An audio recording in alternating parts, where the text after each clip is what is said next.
Welcome. Thanks for joining in with us. Today, we're going to give you some pointers on chasing your dreams, or better yet, on creating your dream, or even better yet still, is that good grammar?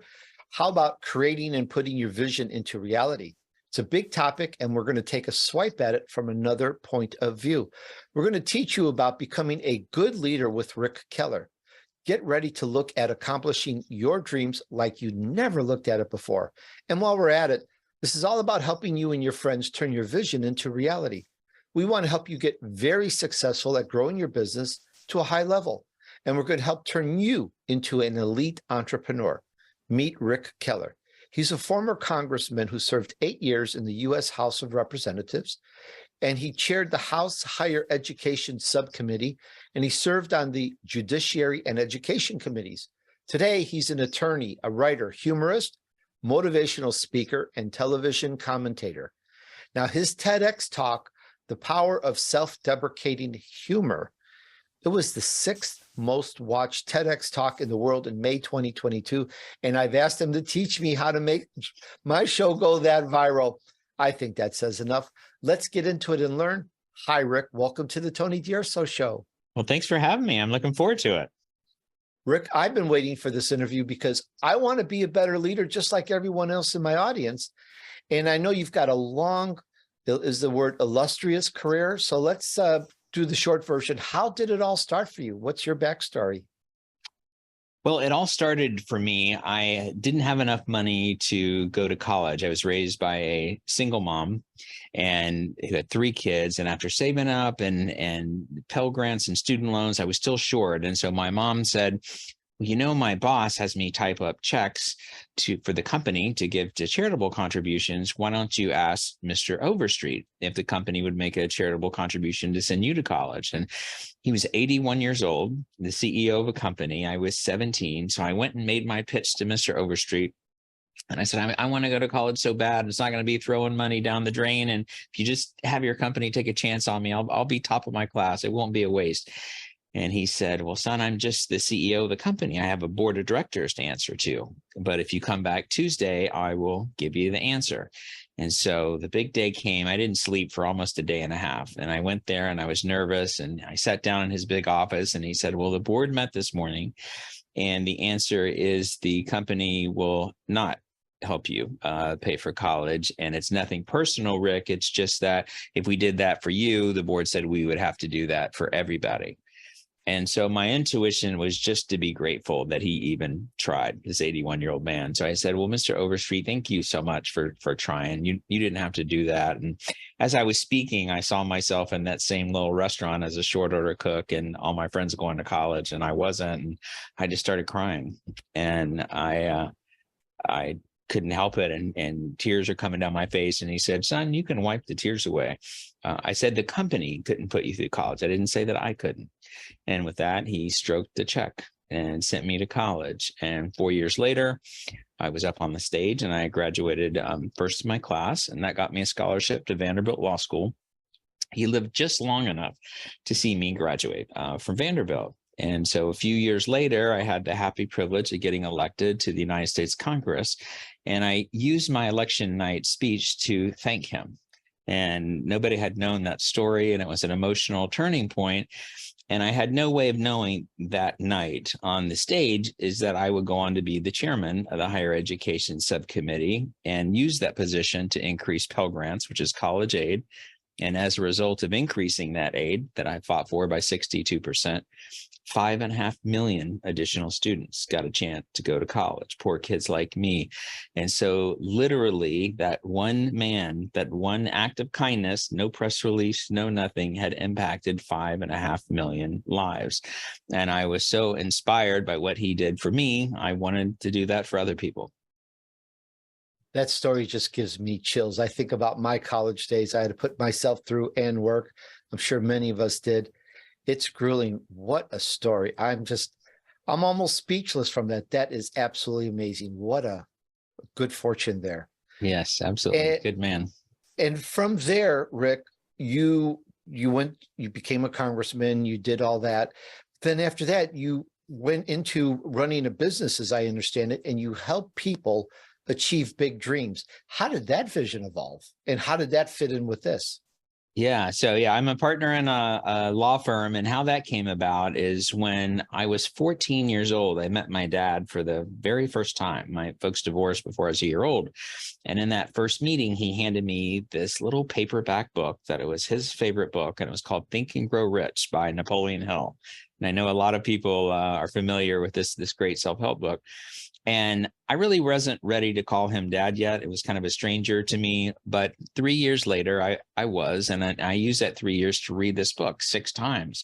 And so when I graduated from high school, even though I was a very mediocre student, I decided to do this experiment where I had set this goal to graduate first in my class, as I promised Mr. Overstreet, and using the formula in this book, and it happened. And then I set a goal to get elected to the United States Congress, and that happened.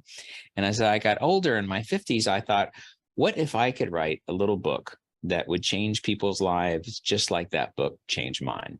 And so I wanted to write a book that had the same secret formula in there, but had girl power stories for young ladies to be inspired. I wanted it to have lots of humor to make it easy to read. And rather than talk about people in the 1800s like Andrew Carnegie and Henry Ford, I wanted to talk about modern day people that you would know, and Oprah and Dolly Parton and Jim Carrey and Steve Harvey and other folks. And so that was sort of the inspiration that made me want to write this book. Chase the Bears. Chase the Bears. Chase the Bears. Amazing. Now, a lot of us, most of us, we're in it for the money. We need money to survive. And I like to go and get beyond money, so to speak. I want to drill down. Why do you do what you do? Why are you helping people with this? What's your purpose on this? I feel like at this point in my life, my purpose, my whole mission in life is to lift people up and bring them together. That's what gives me more joy than anything. There was a part of my life, I would say the first couple decades after graduating law school, where I felt like I want to get the trophies and I want to achieve and make a difference. And at this point, I'm not interested in the trophies. I'm interested in helping other people get the trophies. And so you mentioned the title, Chase the Bears. People always ask me, where's that title come from? Well, I had written this book and I didn't have a name yet. And I was sitting there having coffee and reading the newspaper one morning with my wife, Lori, and we looked outside our window and there was this family of bears that came running by. And it was a mama bear and 3 little cubs. It was unusual because we lived a mile or 2 from the woods. And without saying anything, we both just jumped up and ran outside and started chasing these bears because we wanted to continue this magnificent experience. There was 3 cute little cubs that we've never seen, looked like they were 4 or 5 weeks old. And so we never caught them. And afterwards I said, Lori, that may be a pretty dumb thing we just did there because I'm in Florida, and Florida black bears, they mind their own business, not like a grizzly bear. Unless they feel threatened or you chase their cubs. And of course, that's just what we did. And they run about 35 miles an hour. An Olympic sprinter only runs 28 miles an hour. And so if that mama bear wanted to come catch us, she could have, or at least Lori. I think I could outrun Lori. And I said, that was nuts. But at the same time, isn't that sort of a metaphor, Lori? Because most people in that situation would stay inside and play it safe and look out their window as life passes them by and eventually the clock runs out. But some people go for it. They chase their dreams. They chase the bears. And Lori said, that's it, Rick. That's the name of your book. I like that story. And I like bears, by the way. That's my last name in the Italian of the bear, DUrso. Oh, cool. Very interesting. So anything bear, you can see my bear here on the backdrop. Yes. So I'm all about bears. And we're talking about becoming a good leader with Rick Keller. And you can find him at rickkeller.net. I'll spell that. Rick is R-I-C. It's the spelling you'll always remember now. RICKELLER.net, rickkeller.net. Rick, let's get into your vision path here and what you've been doing. We are all entrepreneurs and business owners here. We just talked about and introduced your new book, Chase the Bears. It's all about chasing a bear. And I believe it's about chasing our dreams, achieving our dreams, and becoming a good leader while doing so. So let's start here. You saw the mama bear and the 3 cubs running off, and you got out instinctively to chase them. that could be its own little story there. I don't know. Why would you go chase a bear? But I get it. You know, one day we were in the forest and we saw a mama bear and two baby bears, and we kept getting closer and closer until 100 feet. And then we realized that that was the threshold of comfort. And then the mama bear turned and started walking to us. So we walked away. Never got chased, never got hurt. But it's just something about the bear, I guess, is where I'm going. But now your analogy here is that bear is the vision is what we want. Is that what we're chasing here? Chasing our dream, Rick? Yeah, chasing the bears is a metaphor for chasing your dreams. And it's funny you said that, because as a condition of my marriage, my wife made me write the epilogue to say to people, I'm not advocating that you go in the woods and chase down bears. And I don't want them to get the bad impression, she said. So I had to make really crystal clear that it's a metaphor that I'm talking about. And so the subtitle of the book is Little Things to Achieve Big Dreams. And essentially, I feel like in some ways with my rise and going through life that I've been to hell and back, and I took notes. And the one thing I knew for sure is that there are some little things that you can do to achieve your dreams that are game changing. And so I wanted to write about some of those things to help people achieve their dreams.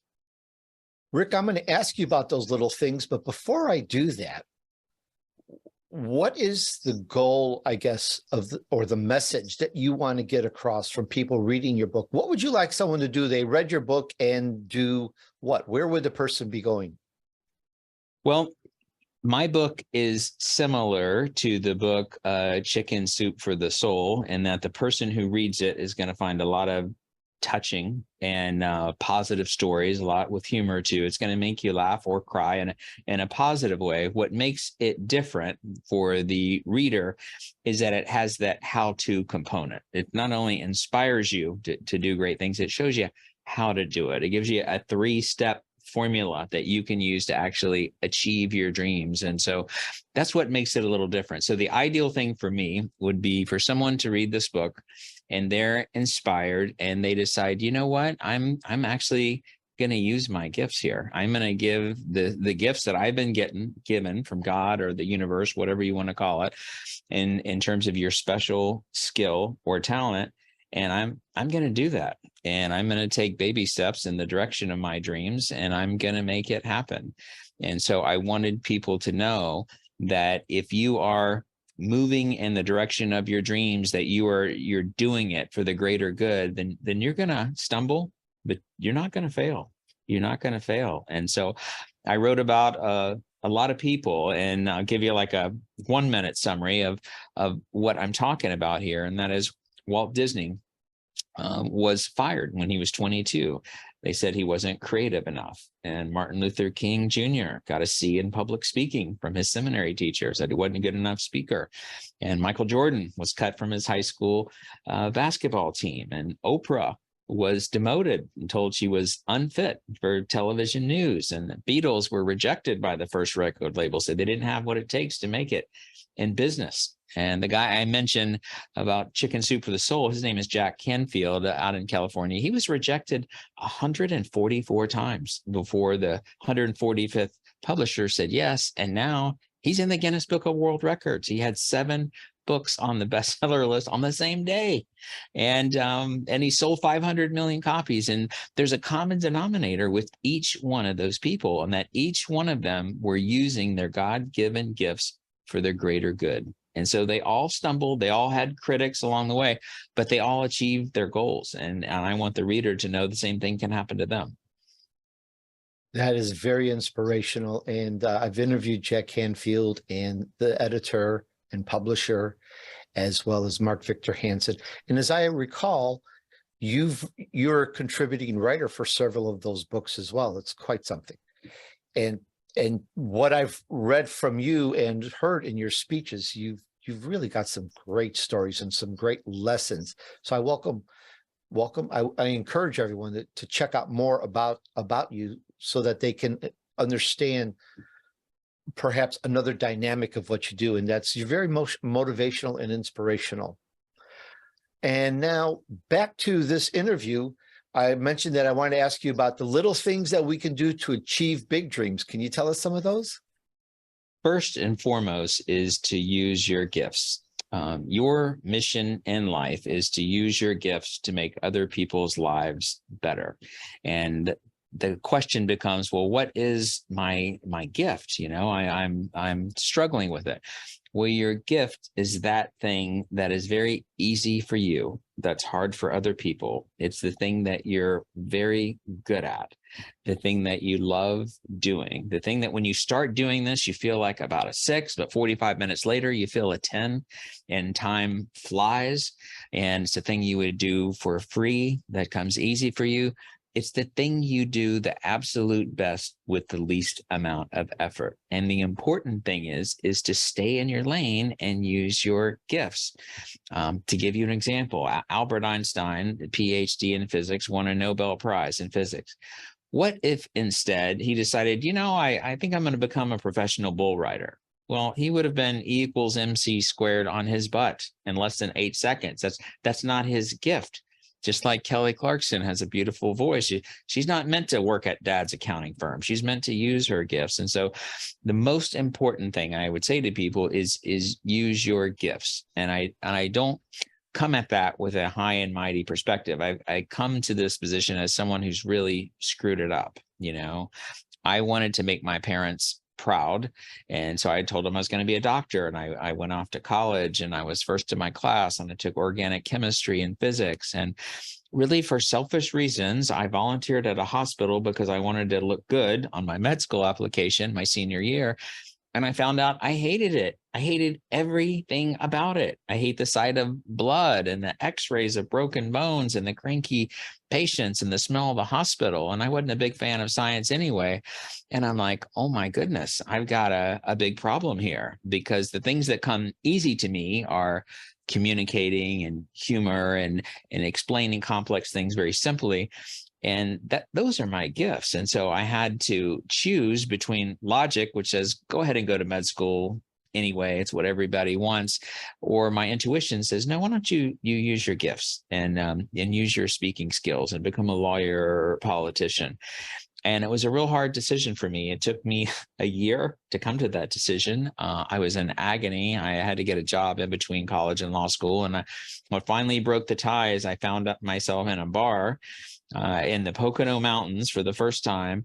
And I was just saying, God, give me a sign here. I need help. And I looked on the wall and there was a poster of a politician who was having a barbecue the next day with free food. And I said, that's it.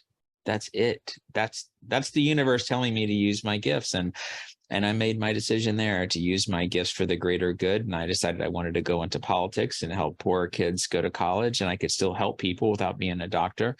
And from the moment I made that decision, doors just started opening up for me. I got into Vanderbilt. I got a great job. I had every break go my way when it came to running for Congress. And I just want to encourage people to have the courage to use your gifts too. Even if it's not something your parents want or your wife want or your friends want, do what you want. Rick, it is amazing, as you mentioned here, there you are sitting in a bar and you ask God for help. And it's just amazing. It's just that simple. When we ask for it, we actually get it. I know so many stories of people that when you're earnest and genuine about really trying to get through, the answer comes. And that is absolutely amazing story. I absolutely love that.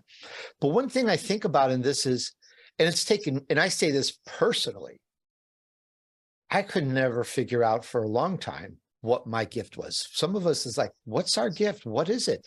And I kind of look at it when I talk to people about it, it's doing that you love to do, that you would love for free. But that doesn't quite fully answer the gift, but it kind of answers the what should I do for work, or what should I do in my life? If you love it so much, you'll get up every morning and do it just because you enjoy it, then you're onto something. But it's not quite what our gift is. So I like to kind of focus on that. How do we know what our gift really is? You mentioned a couple points, but I want to drill down on that. So here's an example, and I talk about Steve Harvey's story in my book. And most people know Steve Harvey as the game show host for Family Feud.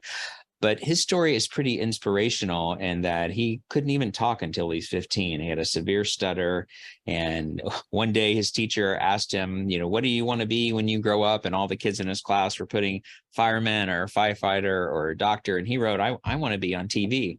And he was in 6th grade. And the teacher called him into the class and said, that's, ridiculous. Why don't you set a realistic goal?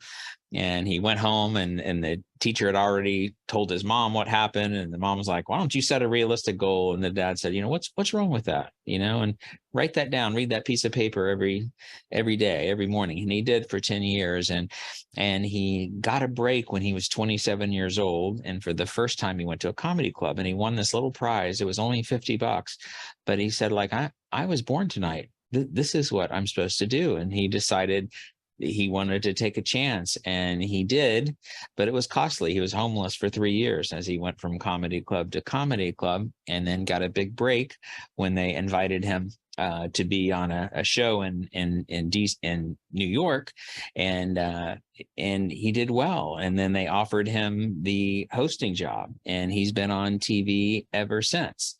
So here's something significant. The key in every step was using his gifts. At one point in his life, he was a comedian and he was using his gifts. And then another point in life, he had a Steve Harvey talk show, his own talk show, when he was interviewing and talking to people, and he was using his gifts. And now he's a game show host who's using his gifts and gives lots of inspirational, humorous speeches. We're talking about 4 separate different jobs, but the common denominator was using your gifts. And the same thing for me. I think it's most important to use your gifts every day. I'm not really concerned about your current job title. So when I was a U.S. Congressman, I was using my gifts every day. As a trial lawyer, I use my gifts every day. As someone who writes books and does public speaking, I use my gifts. That to me is the most important thing. Figure out your gifts and then use it. It doesn't mean you have to do that same job the rest of your life or you need a certain title. Just use your gifts. And if you do, it'll be like a stream that flows downstream. And when you don't use your gifts, it's going to be like paddling upstream and you're going to be depressed. And so the biggest first decision, I think, is using your gifts. And the next big decision is taking some chances on moving in the direction of your gifts. And there's some things you can do to do that the right way. Well, let's kind of get into that, because I did want to ask you about taking what we call educated risks. And frankly, any kind of a risk is, well, Rick, it's a risk. A risk is a risk, and risks are scary. So how do we take an educated risk and survive better than we think we would? Hey, I know it's scary out there. I have been humiliated. I've been beaten. I've been shot at. And that's just from my wife after the last boys' weekend. So I know it can be scary out there.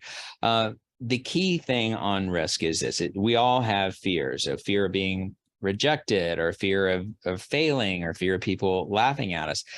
The most important thing to do in terms of taking risks is to take educated baby step risks that are aligned with your gifts. And so I know that's a mouthful. So let me just give you a simple example so I can hopefully communicate it better.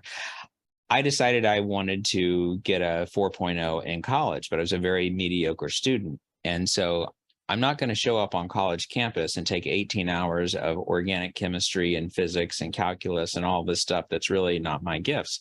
So what I did is I took that big goal and I broke it down into a little goal of having a 4.0 that semester, and it was realistic. And then I said, okay, how am I going to get a 4.0 as a guy who's never made straight A's in his life? And I'm like, okay, I'm only going to take 14 hours, not 18. And these were the classes I took: badminton and softball and public speaking and general speech and sociology and psychology. I picked the 6 easiest classes and the things that are very, very easy for me. I was an athlete and captain my football team. It's very easy for me to play badminton or softball. It's very easy for me to do public speaking courses, and sociology and psychology are so fascinating. And so I got a 4.0. And the next semester I said, okay, I'm going to do the same thing, just a little bit more. And so instead of 14 hours, I did 15 hours. And instead of public speaking, I did advanced public speaking.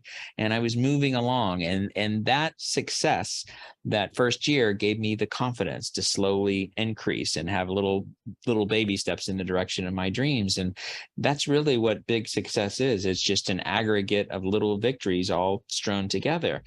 And the biggest screw up I see, we're about to see it with New Year's resolutions, is people set these massive, ridiculous goals. And it's January 1st. I'm going to go on a crash diet and lose 50 pounds. Or I'm going to work out 90 minutes a day. And, Bill Gates has got billions. Why can't I have billions? And we know scientists have even predicted this year people are going to quit on January 13th. There's only a fixed amount of time when you have these huge goals, because that you can't do it forever. You can't live with it. It's so frustrating. And then you feel like a failure. Then you beat yourself up.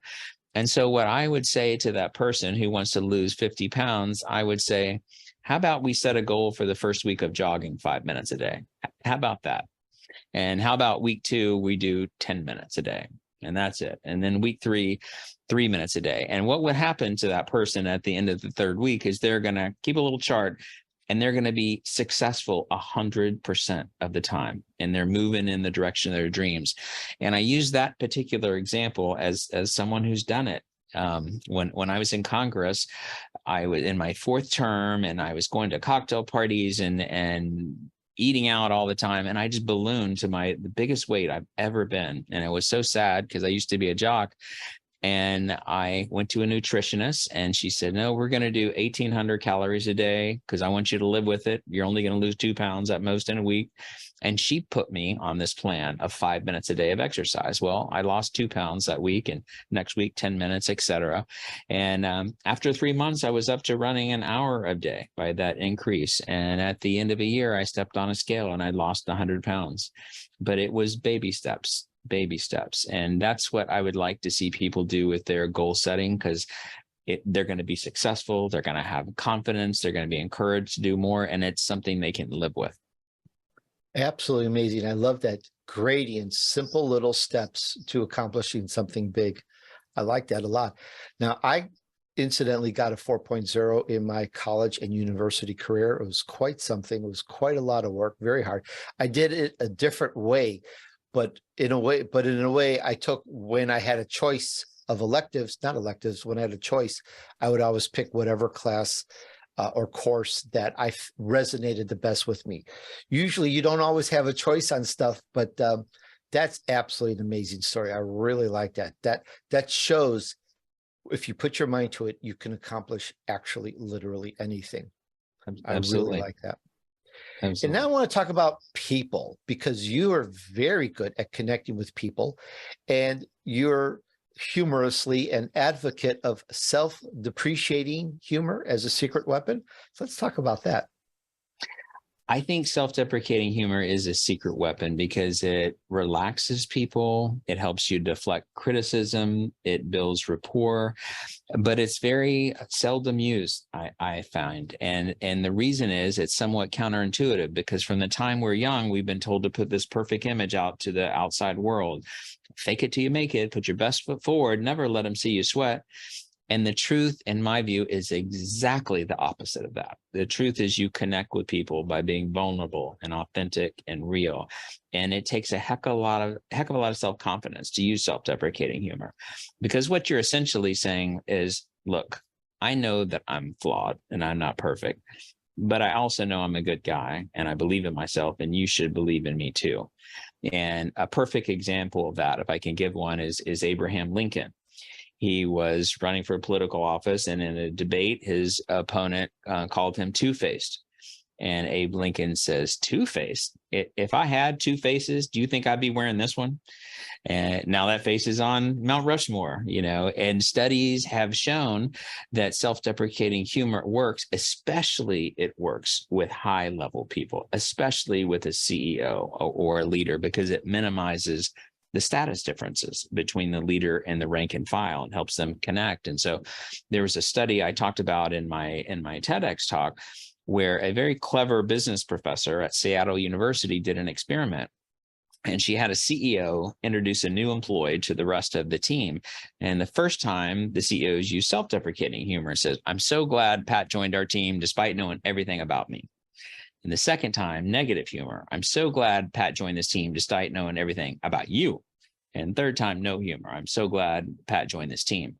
And what the study showed is that the CEO who used self-deprecating humor was found to have better leadership skills, more trustworthy, and more likable.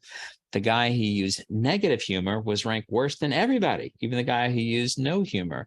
And so and the reason, the conclusion is that it minimizes the status differences. It says, hey, I'm a person too, and we're all in this together. And the most successful politicians have always done that. JFK is one I'm really proud of. Everybody was saying that his dad was buying him the election, his wealthy father. And so he gave a speech and he pulled a note out of his pocket and he said, "I just got this telegraph from my dad. It said, son, don't buy one more vote than is necessary. I will be damned if I'm going to pay for a landslide." And he connected with people. So here, this good-looking, perfect, wealthy, powerful guy has got people loving him because he's saying, I'm just a regular person. I know this is what you think, and I can poke fun of it too. I like that. That's great. And that TED Talk, if I didn't mention it before, is really great. Again, something else I encourage everyone to go check out. Thank you. And part of this, Rick, is you're minimizing the self-deprecating humor, minimizes that the distance or the space between where you are or where you think you are and the top of the company, the chief, or wherever you are. It kind of closes that gap, makes everything more personal. And it seems to be more conducive to getting better at your work, better job, better production out of the company. And is that something that you also use in networking when you go out there, you're at your parties, your clubs, you're at your meets and so forth? Do you do that? I mean, do you do that all the time when you meet people, introduce them, or could you perhaps give us some good networking tips right now? Sure. I'll give you, and yes, I do use it, and I'll give you 3 networking tips. And the theme of good networking is thinking long-term, playing the long game, and not some short-term thing of what can you do for me as quickly as possible. And so the 3 rules to help you accomplish and be successful networking. Number 1 is when you have a new contact, I would have no ask for 1 year. No ask, because if you meet someone and all of a sudden you're asking them for a favor, they probably don't want to do it. But even if they do it, they're going to feel used, and so they're not going to do it again. So I take the pressure off the relationship by, when you meet someone, don't ask them for anything for a year. The second thing I would say is have some mutual benefit to that person. So you may say, well, man, I want to network with this person who's rich and famous and powerful, and what can I possibly do for them? Well, there are things you can do. Sweat equity. If that person's famous, you could write an article or offer to write an article where you do all the work and their name is on it too.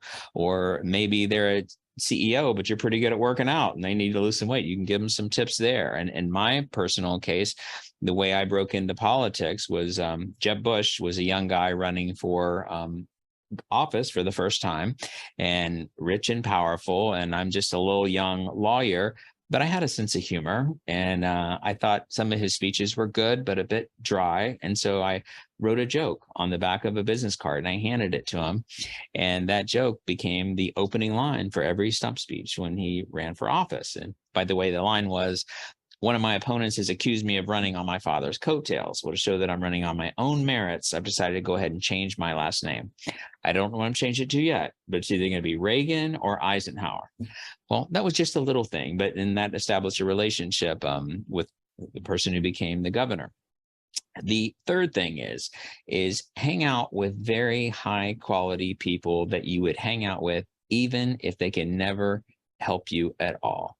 Because the worst case scenario when you pick high quality people to hang out long term is you haven't wasted any time, because they're the people that you want to hang out with anyway.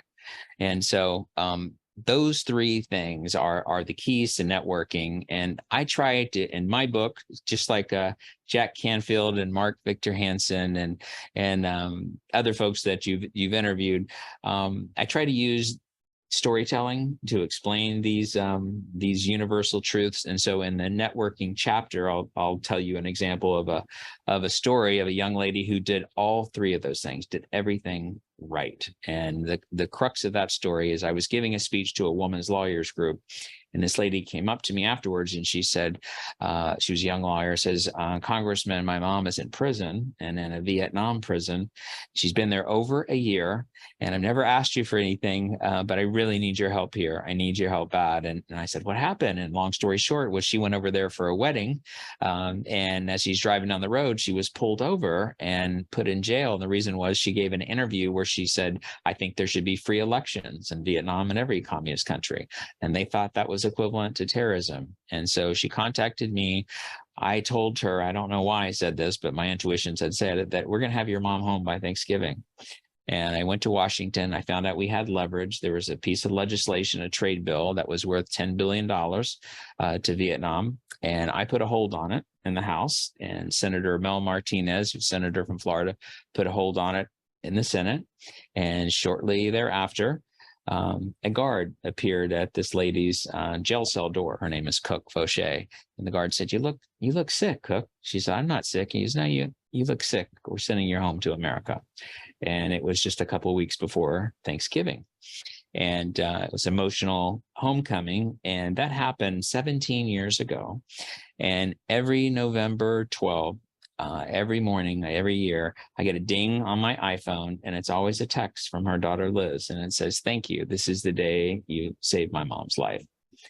Liz did all three of those things, networking. She didn't ask for anything for a year. She hung out with very high quality people who were able to introduce her to Mel Martinez and myself when the chips are down. They wanted to help her. And she was doing things that were mutually beneficial. She's like, I want to thank you guys so much. I want to make you guys look good. I'm going to tell this story to everyone in the world.